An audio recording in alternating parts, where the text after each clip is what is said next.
Hello, this is Rachel and Jacynta, and this is the second assignment within EDC1200. We will be answering the question, how might education mediate difference and dominance? The topic or event we have chosen to discuss is the negative effects which media has on those within high-level sports, predominantly NRL football.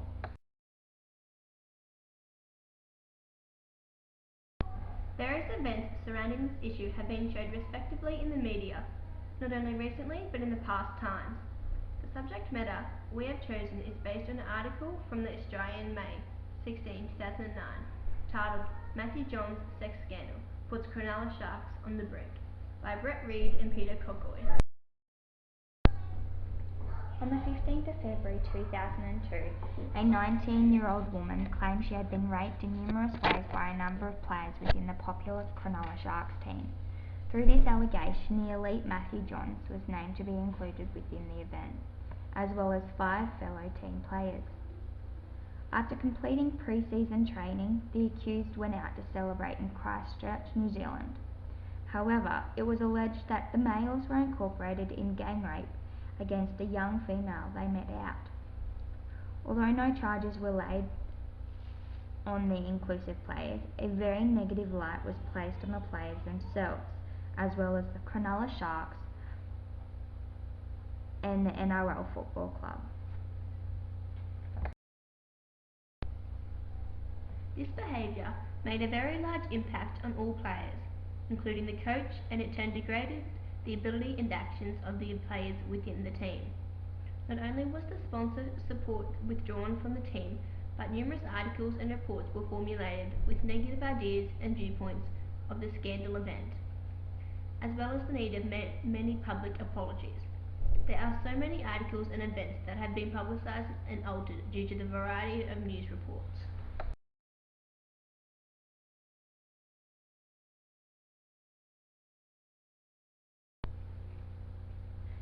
From nation to worldwide viewing, the media is presented in many ways and for numerous reasons within our society. It can inform, manipulate, completely twist stories and even scrutinise ideas in order to put certain proposals in the audience's thought process.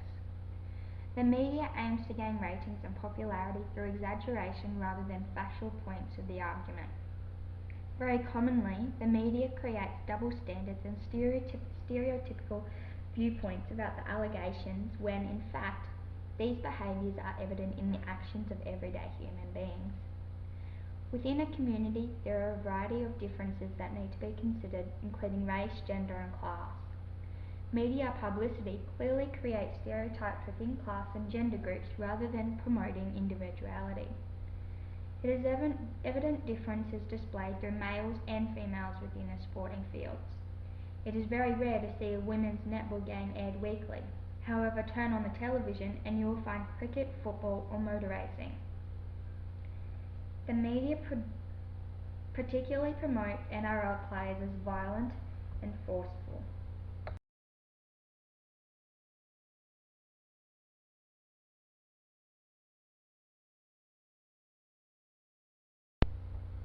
The supporting article is written in a very negative way towards the Cronulla Sharks, creating stereotypes for the entire sport, stating that players within the sport or football are likely to misbehave. In an interview between Tracy Grimshaw and Matthew Johns aired on A Current Affair on May 14, 2009, Johns states, "I have done nothing wrong. The media has blown the incident out of proportion and has failed to release the facts."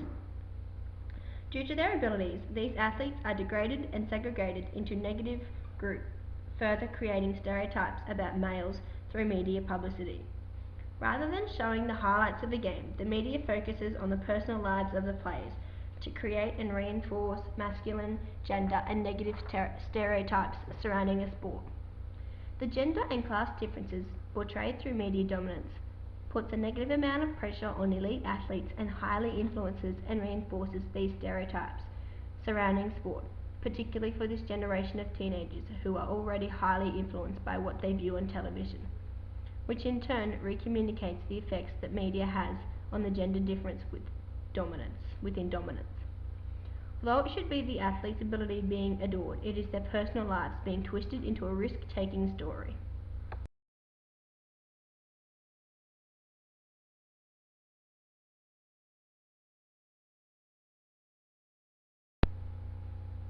Although events such as sexual abuse, drug consumption, or fighting have nothing to do with the sports star's amazing ability to play sport or make popular sporting teams proud, the media completely twists events to portray the actions in a negative light.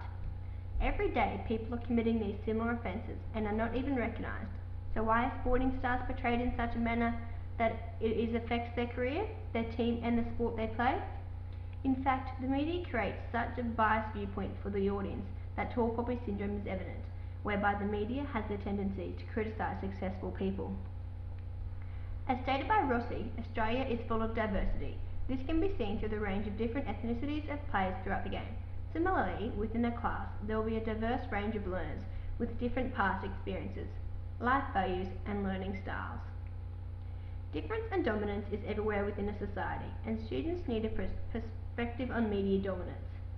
According to Alder's theory, through self-reflection, individuals can identify the influence of their personal interpretation of events and how personal perceptions shape our sense of self.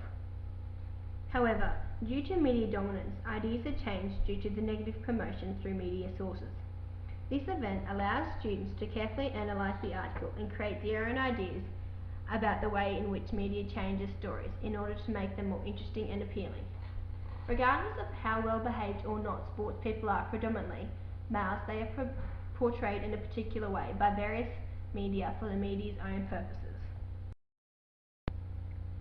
The curriculum activities included in this presentation are our way as educators of demonstrating to the students the power media holds over the public. When it comes to difference, it is evident that there is a significant difference between not only airtime, but the sponsorship offered to the female sports athletes representing our states and country season after season compared to the male sportsmen. Overall, within sporting fields, many differences are formed according to the way in which the media portrays elite athletes and the sport they are involved in. The media overrides the sport in regards to airing time, sponsorship and negative biased opinions inflicted upon the personal lives of the athletes, further altering the thoughts of the audience and public supporters. We have clearly planned activities which allow students to gain an understanding of the terms difference and dominance and actively be involved in discussions. There are two smaller activities, an outdoor activity where girls and boys verse each other in different games suited to each gender. Then they have the mixed teams to see what the better outcome is. What the students will gain from the activity is that they doesn't necessarily have to be one or the other gender. Both genders can come together and create a better outcome. There's also an indoor activity where you get the class to list what sports and sports shows are cast on the television and what gender participates in what. Clearly the males are going to dominate in this activity. What the students will learn from this is that class will come to the realisation that men are given more airtime than females. Because of the age of the students we are aiming at, 15 to 16 years of age, we have given them a research activity.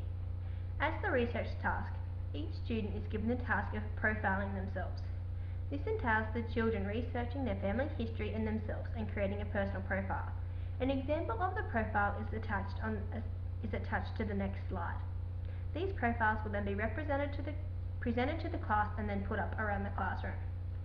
This research task gives the students the opportunity to find out about their ancestors, where their family originated from and what they did. Each student will have a very different story to tell. Each child will also include their personal information so they can show the class what they want to get out of their life.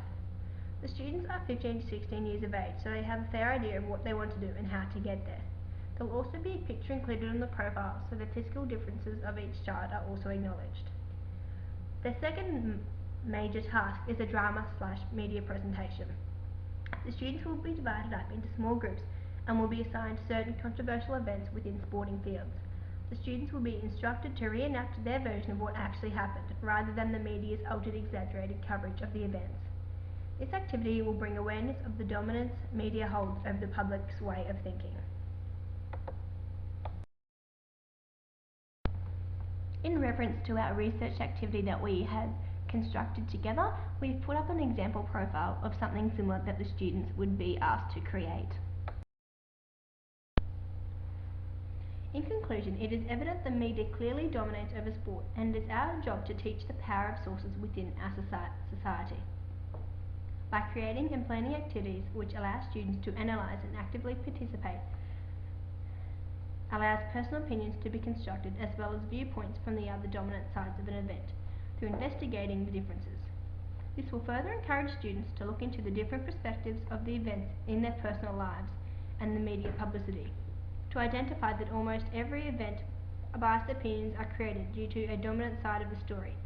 In years 10, 11 and 12, students have the ability to analyse and interpret, and this will clearly be developed. Thank you for watching.